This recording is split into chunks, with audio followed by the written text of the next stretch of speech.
One of the hardest parts of a pain flare isn't always the pain itself. It's the voice that shows up in your head. And if you live with chronic pain, you probably know that voice very well. It's the one that starts saying things like, something is wrong. This is getting worse. I can't live like this. This is never going to get better. And what many people don't realize is that the way we talk to ourselves during pain can actually make pain flares much harder to move through. Because when that negative noise gets loud in our heads, it becomes really hard to focus on the things that actually help. Part of navigating pain is learning to quiet some of that internal noise and replacing it with steadier, more encouraging sentences, not pretending the pain isn't real, just creating enough calm in our minds so that we actually reach for the tools that help our bodies move through the flare. And learning to work with that internal dialogue can become one of the most powerful tools in navigating chronic pain. Here's what happens. When pain spikes, your nervous system goes on alert. Your brain immediately starts trying to protectively explain what's happening. And very often, the sentence it lands on feels incredibly convincing. It doesn't feel dramatic, it feels like your brain is simply stating reality. But our brains are very good at trying to predict danger, especially when our bodies are in pain, and trying to protect us from that perceived danger. And those predictions aren't always accurate. And one of the most important distinctions I've learned in my own pain journey is this. There's a difference between what is happening right now and the prediction our brain starts writing about the future. Pain is real. Symptoms are real. Medical care matters. Advocating for yourself matters. Paying attention to your body matters. But sometimes the mind adds a worst case scenario story on top of the physical experience. And that story can pour gasoline on an already overwhelmed body and nervous system. Learning to gently change that sentence can be incredibly powerful. Not pretending the pain isn't real, not forcing positivity, just separating reality from prediction. For example, instead of this is never going to end, the sentence might become this moment is really hard, but this moment is not forever. Instead of I can't handle this, the sentence might shift to this is difficult and I'm getting through it one moment at a time. Learning to rewrite that prediction sentence can be a very powerful first step. It helps separate what's happening right now from the story our brain is telling about the future. But internal dialogue doesn't stop there.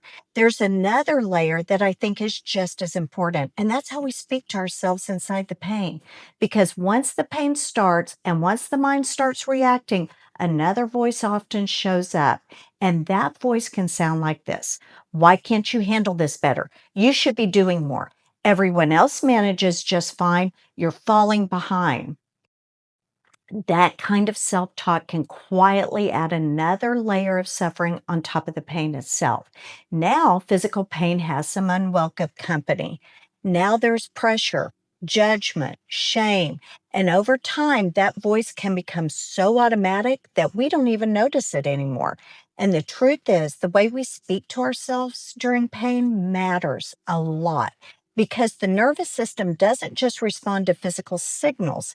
It also responds to the environment inside our own minds.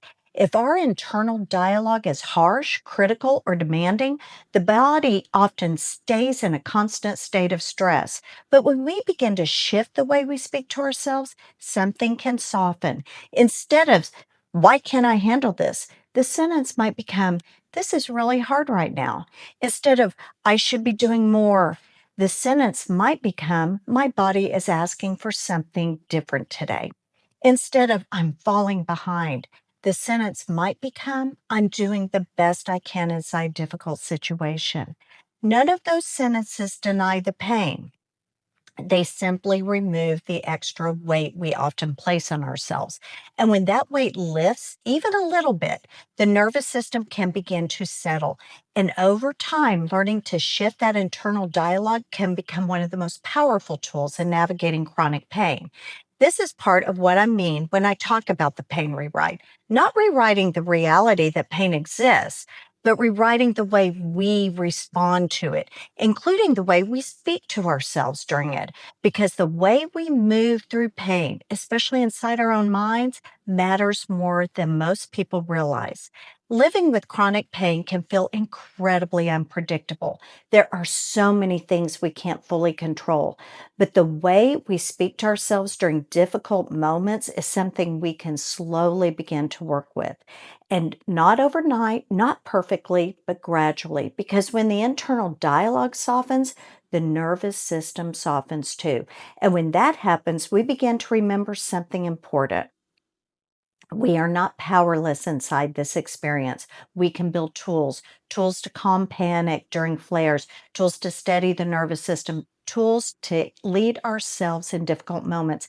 And learning to speak to yourself with steadiness and compassion is one of those tools, because the way we speak to ourselves during pain can either add to the struggle or help us move through it with tools that support our bodies as well as extending more kindness toward ourselves.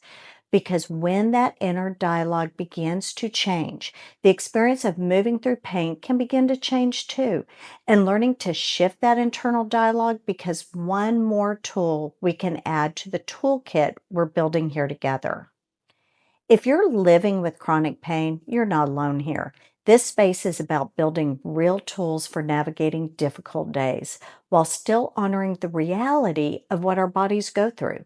We're building that toolkit together, and I'm really glad you're here.